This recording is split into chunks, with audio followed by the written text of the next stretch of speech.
好久不见，我叫 Denise. Hi, I'm long time no see. I'm Denise, the Pharmacist Filmmaker. So I'm back with another video today. It's going to be a book review, 书评 book review. It's a book I read called Slave Warrior Queen by Morgan Rice. I'm looking down at my notes. So this is something different for my channel where the book was in English. I read it in English, but I'm an avid reader, love to read, and I thought it would be nice to sort of mix it up and use that to help enhance my practice of Mandarin by summarizing the book in Mandarin, maybe in like 2 or 3 sentences. And then I tried to do that and it was very hard. So I was like, I will say 1 sentence in Mandarin and I'll discuss the book in English. So this book, Slave Warrior Queen, it's 1 sentence to summarize it. A dream becomes a nightmare. So let's try and say that in Mandarin. 梦成为噩梦. That should be a dream becomes a nightmare. So let's discuss the book. All right. So in this book, it's about this girl's series. It's like a fantasy book. So it's a fantasy world, sort of, you know, it has like Game of Thrones vibes. And she's a young woman who is turning 18, I believe. It's her birthday when the book starts. So her and her younger brother and her older brother, they're all headed to the this like gladiator type event called the Killings. So the town is bustling, like the people are, she's poor, her family's poor, most people are poor. There's royalty that's very rich and in power. There's a rebellion going on against the royalty as well, but the rebellion movement is sort of small. Her friend, Ceres' friend, Rexus, who joins them in their en route to go watch the Killings, he is a leader in the rebellion. So she's actually not in the rebellion at the moment. Her older brother is. And yeah, so it's like this bustling scene. They're walking to go to the Killings. Everybody's excited. She's excited because she really just wants to be a warrior. She wants to fight. She wants to have that power that warriors have. So she sneaks away and trains with the people who train to they're called combat lords, but basically like the gladiators who train to fight in the Killings. So any man, no matter what your station in life is, any man can go train with them. However, women are not allowed to fight or to learn to fight. So she dresses up like a man, and it's like before the book, so we don't actually see her practicing or anything with the gladiators, combat lords. But so she likes to go to the Killings because she likes to watch the strategies. She likes to watch, you know, what moves they're going to make. She likes to anticipate different things. So yeah, so as they're headed to the Killings, a couple of crazy things happen. So first off, there's this little boy who steals an apple from a merchant. And then so the Empire soldiers, they take him and they like apprehend the little boy, and he's going to get in a lot of trouble for stealing. So the merchant who he stole from sees this and he's like, you know what? It's okay, guys. It's all right. I can lose 1 apple. Like, and literally this kid is starving. And so the merchant just was like, it's fine. It's fine. He can go. I don't care. It's 1 apple.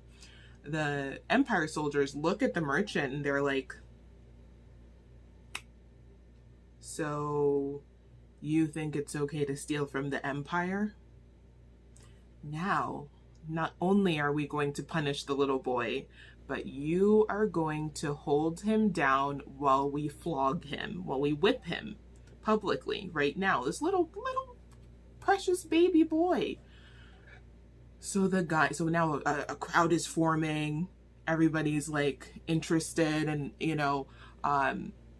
and he says no. Like, he just says, no, I'm not going to be a part of it. And this theme of like, when is enough enough starts forming in the book, and it continues for like many different characters of when is enough enough.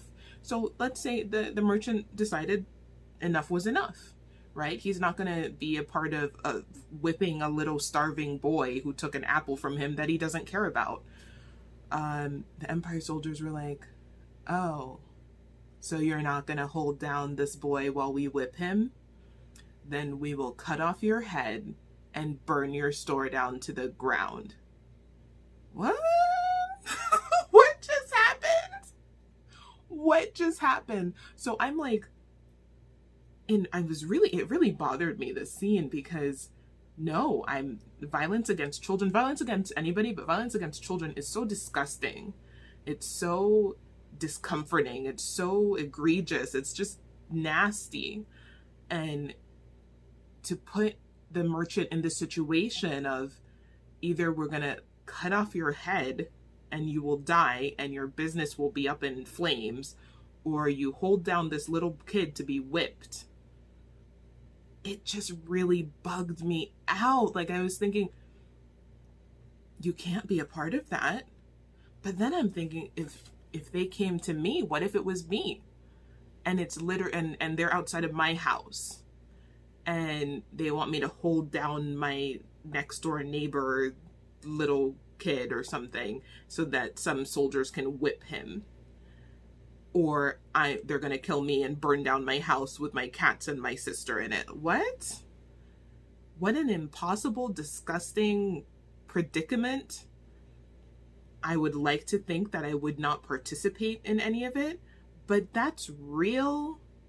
Like, those are those ethical questions that you have to ponder. I feel it's such an impossible decision, because I wouldn't want to be a part of it. So anyways, it really stuck with me, and it just set the tone for the book, where you keep seeing other characters are in a position of like, is this enough? Is this finally crazy enough for you to decide that like enough is enough? But anyway, so the man holds down the boy, and he's just crying, and he's just like, I'm so sorry, forgive me. And so they whip him. So I thought it was done, right? Like, you stole an apple, you got whipped. That's too much of a punishment anyways. But no, then they throw him, his lifeless body, but we later find out like he's alive though, onto this wagon, and now he's gonna go to face the judges, where he might either get his hand cut off or get sent to work for the rest of his life in the gold mines, not mimes, in the gold mines. So crazy. Anyway, so they keep walking. Ceres, her older brother, younger brother, and Rexus, the rebellion leader, they keep walking to go to the killings, and they get separated. So now a group of 4 drunk men surround her, and they sort of they're there to rape and kill her. So she was just like, there's a lot of people walking around, and it's broad daylight. And she's looking around, and they're like, we could carry you away right now, kicking and screaming, and no one would do anything. And then she realizes, yeah, like, people are just walking by trying to pretend like they don't see that she needs help of what's going on. And again, it's this like, when is enough enough? Like, it's okay for somebody to need your help, and you're just gonna go about your day and keep walking? It's tough. So she's just like, well, got something for you, because she's a trained combat person herself, trained in combat. So she can fight like one-on-one. This is 4 grown men against an 18-year-old girl. So she decides, like, if I'm going down, I'm going down fighting. So she like breaks the leader's nose. She starts like, beating the other ones, but they overpower her. And in that time of overpowering her, her brothers and Rexus, they've doubled back to come and help her. And then they beat the crap out of the guys. And then they now continue walking together to the killings. All right, we get to the killings. They're enjoying it. Everybody's enjoying it. the royalties there, King Claudius and Queen Athena. I keep looking at the time because I have to go to work now. All right, I'm gonna stop it here.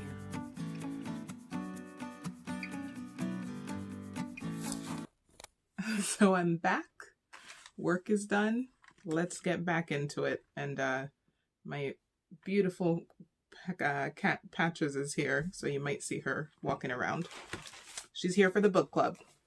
Okay, so we were at the killings. That's where I was talking about last. So Ceres, Rexus, and her two brothers, older and younger, get to the killings stadium, like, you know, crazy type sporting event, fighting to the death in the middle.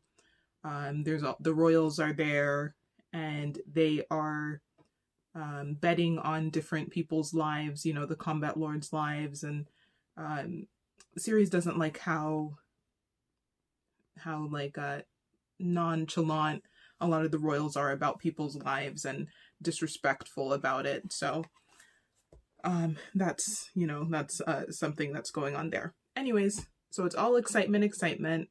And then Ceres is, you know, she's taking stock what's going around, and then she sees her little brother getting a little excited, so she tells him, hey, sit back. Next thing you know, he rolls down into the center of the Colosseum, let's say, into the center of the death pit, and she's just goes into big sister mode, and she just jumps in after him. Then Rexus and her older brother are next to her, so as she's jumping in and falling in after him, then Rexus and her older brother are getting taken away by the Empire guards. So she does see, they call out to her, so like she sort of knows that they're not going to be able to jump in and help. So right now in the pit, it's little brother, Ceres, and I think it was like two different, it was like a whole bunch of combat lords fighting. Then they released this creature called an Omnicat. It's like a fake creature, you know, a fantasy creature. And it's like huge. It has like purple blood, and maybe it has spikes, or I might be making that up. I don't know. But it's a huge, crazy, big, fast, ferocious beast. And it's unleashed. So the only thing on Ceres' mind is protecting her little brother. And he's like scared and crouched in the corner. She just gets in front of him. And of course, even though there's all these people there, the Omnicat's just like, oh, I want to get Ceres and her little brother. So it starts charging at them. A combat lord tries to intersect, to kill it. He gets his throat slit by the Omnicat. Then when it gets to her, she fights. So she fights like her life depends on it, like her brother's life depends on it. She fights well. But she does get injured. Then eventually it makes its rounds and all this stuff, and eventually it comes back around to her, and so she puts her hand out, like she does something like that, and then before it gets to her, like a millisecond before it gets to her, it just drops dead, and she felt like a force go through her. And so it's like there's some magic here. There's some magic within her. And that's the first time we're like seeing this idea that she might have like powers or something like that. So she was really scared that like other people had seen her do some sort of power, but the crowd was just like loving it. They were just there for, the entertainment, the action, and it sort of seemed like they just maybe thought it died because she had wounded it earlier. So she gets her and her brother leave the stadium. They get kicked out and banned, and then they now meet Rexus and her older brother outside. So that was the whole killing scene. Cool. Our first introduction to her having power. There's this ongoing unfortunate relationship that we find out about her and her mother, Ceres and her mother, where for some reason her mother has always hated her since she was little. Like she just beats her ruthlessly, hates her, never says anything nice. She makes sure that the older brother has like a beautiful sword, but Ceres just has a sword that's like a leftover. So her father makes swords for the royalty, and then she does the job of like taking the swords to the palace, getting the money and bringing it back. So she's pretty bummed out, like that everyone forgot her birthday, and that she went through this big ordeal trying to help her, saving her brother, but successfully saving him. So when she gets home, her dad wants to talk to her.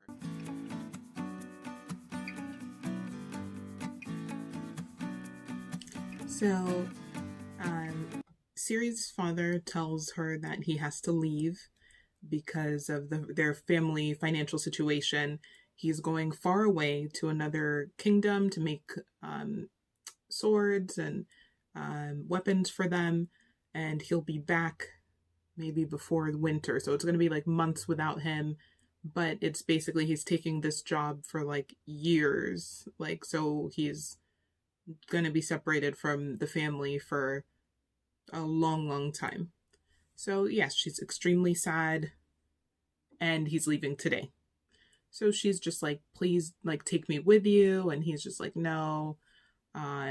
He ends up, it was actually really nice. Like, he had been making this sword for her for like 3 years. So he didn't actually forget her birthday. And she did get a beautiful sword that was like, everybody would envy this sword, even like really rich royals. So he says that he's talked to her mother, and mom is going to be nice and play nice. I don't understand why he felt like that would be real. Like, the mother doesn't even like Ceres when he's there as the intermediary, as the middle person. Like, she's mean and brutal then. So of course, if he leaves, she's going to be extra mean and extra brutal. But I guess he just had to tell himself that, or like be optimistic or whatever. So he leaves. It's like the next day, Ceres' mom is selling her into slavery. Legit. Like, so there's this whole drama, which it was so sickening. But basically, Ceres has to fight for her life, has to run away, has to survive. And she does. She's a survivor. So we are introduced now to the other part. Like, so this was like the poverty, like, common person who, through Ceres and her family that we saw. Now the book introduces Prince Thanos, who is the king's nephew, and he's like a really great warrior, and he doesn't like all of the he's deep, I guess we're supposed to believe, which he is. But he just has some parts to him that it's like he's still a royal at the end of the day. So the king decides that some royals are going to compete in the killings. So of course, Thanos gets picked to be one of the royals competing. Through a whole bunch of dramatics and theatrics and just the story developing, basically Ceres ends up working as the weapons keeper, or like the assistant to Prince Thanos. So in her position there, it's like it's awesome, because now she has, like, she was a runaway and she was enslaved for a little bit, and then she was a runaway again. So she gets to now be working with weapons and working like very close to the warriors. So she was really, really happy about it, and it was awesome. But of course it didn't last long. Like, this Prince Thanos, he's supposed to marry this girl Stephania, who he just can't stand because she's so annoying and shallow. And then of course Prince Thanos, after working with Ceres and seeing her dedication and her intelligence and all this stuff, he falls in love with her. Of course, it was going there. That's one of the things I didn't like about the book. So I just want a story without any love triangles. Like, let's just have like the two main characters just have a respect for one another and a friendship, but a platonic friendship. Like, it's annoying, but I guess that's what, I don't know, romance sells or something. But I would like the book more if series could just fight. Like, I'm I'm okay with the romance, but like, just why can't it be like series finds another person from somewhere else and Prince Thanos has another person, and then the whole time there's this ongoing like undercurrent of maybe Rexus, the rebellion leader, who's her friend, and her are sort of a couple but not really. So I don't know, I don't like all that stuff. I just wish they could all just have respect for one another and be friends. But not my book, I didn't write it. So there's a bunch of times where Thanos tries to stand up to the king because the king wants to like double the tithes that people are paying to him, like the taxes, but the whole kingdom, it's like dying of starvation. And so Thanos says this comment. He says, "A great king uses love as well as fear to rule his subordinates." So I was like, no, you don't have to use fear. Like, okay, Thanos, you're okay, but you're not the best. You're better than the current king, but you're not like the epitome of goodness. So, all right. Let me see. Was there anything else that was like really interesting?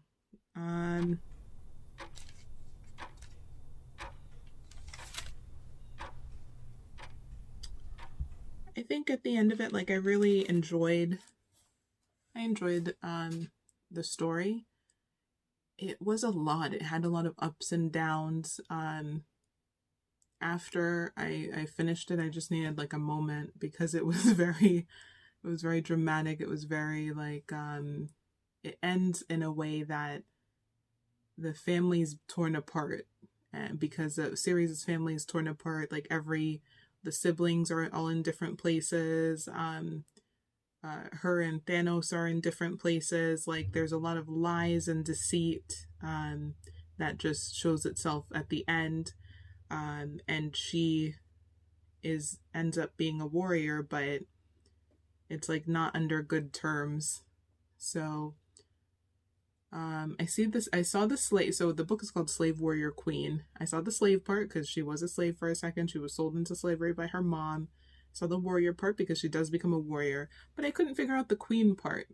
Like, I wasn't sure if it meant Queen of the Rebellion eventually, or the actual sitting queen, like she orchestrates a lot of the downfall of series. So were they talking about her? I didn't get the slave warrior queen part. I was unsure. I got the slave warrior. I didn't get the queen part. But still good.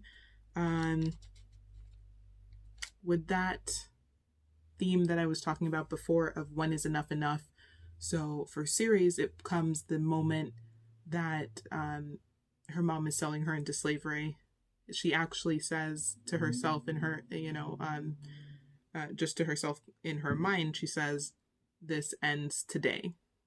Like, all of whatever this is, the disrespect, the hatred, my tolerance of this situation, it ends today. So for her, it ended. For Thanos, Prince Thanos, he has many moments that I'm just like, you're doing good, but like, you could do so much more. So he has like when his uncle, the king, is talking about raising taxes a lot, he is remembering a moment where he gave this little kid who, like, he could count the ribs on the little kid. He gave them something to eat. And then he just had to, either gave them something to eat or gave them money. And he just had to like look away because he couldn't stand to see the child who's dying of starvation. And it's just like that idea of like, here we go again, the looking away, like not being able to face problems, not being able to, like, trying to help but not committing to real change. So I'm not really a Thanos fan, but he was okay. He was all right. Ceres was an awesome character though. So let's get into who I would cast if I was directing this slave warrior queen as a movie. Who would I cast for the main cast? So let us get into that. So, and my casting is not based on it's not based on like any descriptions of physical looks. It's so I totally ignore that completely. My casting is just based on who I think would embody the spirit of the character. So for Ceres, our main character, I'd pick Gabrielle Union because I saw her in this action movie and she was like a real badass in it. I could see her like training and learning how to fight like a warrior. She'd be cool. She'd hold her own. For Rexus, the rebellion leader, Daniel Kaluuya. So he was the guy in Get Out. I could see him. He's a good-looking guy. I could see him leading a rebellion. In Prince Thanos, Tyler James Williams. He is the actor who played Chris in Everybody Hates Chris, but now he's like grown up and he just has this like interesting look of like a nice guy next door who's intelligent but can have some mystery about him. So I think he'd be a good Thanos. For Stephania, who's betrothed to Prince Thanos, I'd pick Brandy. Brandy, you know, she's a great actress, a great singer. She was in Moesha. She was in like a lot of things, but I could see her as Stephania. And then there's a friend Anka who I didn't talk about, but she's like she was a slave with Ceres for a little bit, and then they were freed together, or they fought for their freedom together. Then Anka joins the rebellion, and when Ceres is in a bunch of tough spots, Anka gets her out of it. So I would pick Kiki Palmer. I think she just sort of gives me Anka vibes. But yeah, so that was my book review, book discussion, book summary of Slave Warrior Queen by Morgan Rice. I gave it 2 thumbs up. Well, I didn't like, there was at least 2 to 3 times of situations where rape was threatened. I could have totally done without that. I did like overall that it was a female character. She was not silly. She was brave. She was smart. She was intuitive. She was a big sister with a big heart. She cared about other people. She has this great sense of morality where she doesn't she fights for the little person. She fights for those who are hopeless and who can't fight for themselves because they've been beaten down too much. She, in situation after situation, she risks her own life for the lives of others, and she's the first one in the book to say enough is enough and mean it and keep it she keeps that same energy for the whole book. So I really did enjoy it. It's actually, I originally thought it was part of a trilogy, but it's like up so many books.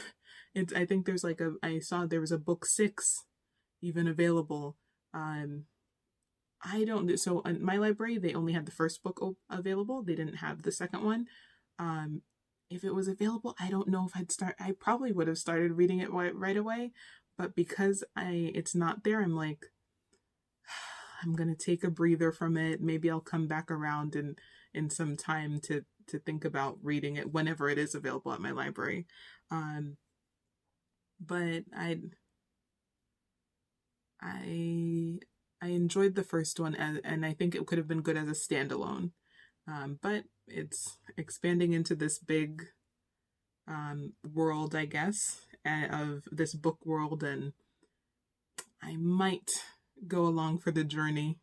So if you've read it, or if you plan on reading it, I'd love to hear in the comments what you thought. If you have any book recommendations, I really just like either books by like female authors. Usually I read female authors, period, but with few exceptions. And I like female driven stories, so where the main character is a woman. So yeah, if you have any interesting books like that you want to recommend for me to read, I'd love to hear it. Thank you so much for listening today. Please remember to like, comment, and subscribe. Goodbye. 再见.